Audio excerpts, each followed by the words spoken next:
27 სექტემბერს ფოთის თეატრში სპექტაკლი პატარა ცახესი ცინობერად წოდებული პრემიერა გაიმართება. აღნიშნულ საკითხთან დაკავშირებით ფოთის თეატრის სამხატვრო ხელმძღვანელს საბა ასლამაზიშვილს დავუკავშირდით. ჩვენ გავხსენით სეზონი 14 სექტემბერს, ეს იყო ადამიანის ხმა, რეჟისორი ფათა პოპიაშვილი, ჩვენი ბოლო პრემიერა ზაფხულში, რითაც სეზონი დავხურეთ.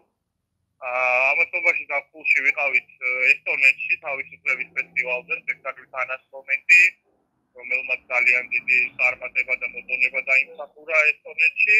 შემდგომ ვიყავით სპექტაკლის პარპარე ბრიუსელში, იქაც საკმაოდ დიდი წარმატებები და მნიშვნელოვანი ამბები ჰქონდა ფოთის თეატრს. ახლა სახეს თამაშობ 27 სექტემბერს. ეს პირველი თამაში იქნება სეზონზე სახესი. ორი ახალი პრემიერა არის დაგეგმილი წლის ბოლომდე, ორი ახალგაზრდა დამწყები რეჟისორი მუშაობს, პატო კუბლაშვილი და ევა გვრიტიშვილი.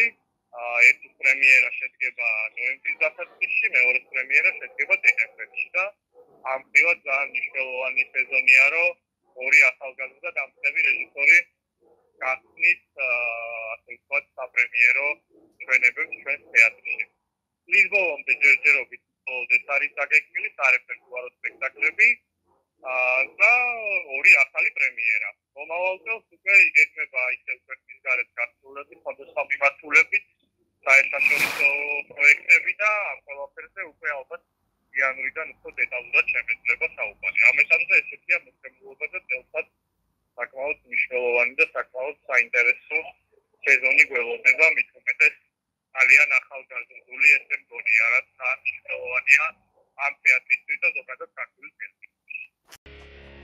პატარა ცახესის უცნაური ზღაპარი ვითარდება ერთი ადამიანის გარშემო, რომელიც უშნო და უგუნურია, მაგრამ ჯადოქრობის წყალობით დიდ წარმატებას აღწევს და ყველა გაკეთებულ საქმეს ისაკუთრებს. ჯადოთ მის სამ წითელ ღერშია, რომელიც უნდა დაიწვას, რათა მინისტრი ცინობერი განადგურდეს და ქვეყანაზე ისევ სიმშვიდემ დაისადგუროს. სპექტაკლი 19 საათზე ჩატარდება.